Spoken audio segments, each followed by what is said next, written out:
This is going to be a hands-on exercise for creating work axes. This is going to be really valuable to show you how you can use these work axes. I like to show you in the real world how these things can help you. Okay, to start with, you can come up here and we can take a look real quick at our sketch. If you just want to come in here, see how it was created. I would like for you to notice where the X, Y, and Z planes are in relationship to the sketch.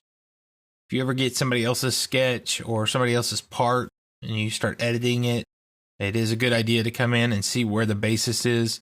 You know, did they do it from the middle out? Did they do it from the top down? Where did they start this sketch and where is it in relationship to everything else? Sometimes, it's from the outside, they'll extrude it one way or the other. Sometimes they'll extrude it both ways out. It's important to know where this information comes from. So it's a good idea to come in here and look at sketch one and just to see what's in that sketch. So to start with, I'm going to come in here and I'm going to look at my x-axis. I'm going to turn that on so I can see it. Next, what I'm going to do is create a new 2D sketch. So I come up here and I select Create 2D Sketch. Then I'm going to click this endpoint here. And then I'm going to put a point right there where the axis and the sketch intersect each other there. And you'll notice by having the axis turned on, it automatically put that little point on there. So now I can say Finish, say Hole on that point. Let's say make it 7 millimeters, for example. Depth, let's go ahead and do a Through All.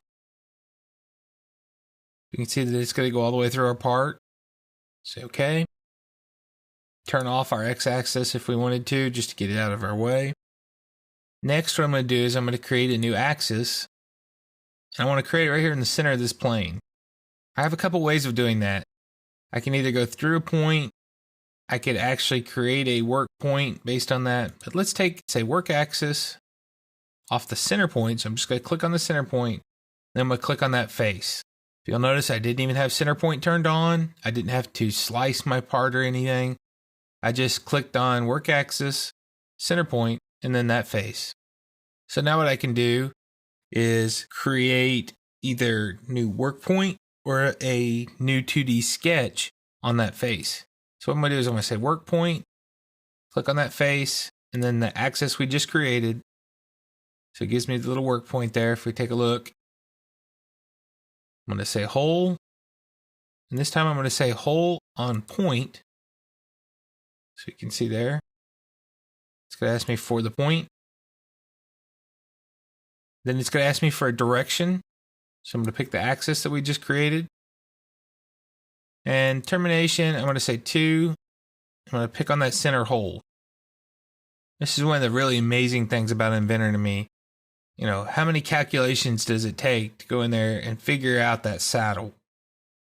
It's amazing to think that Inventor is automatically doing all those calculations for us, that it's automatically calculating how that's going to intersect inside of there.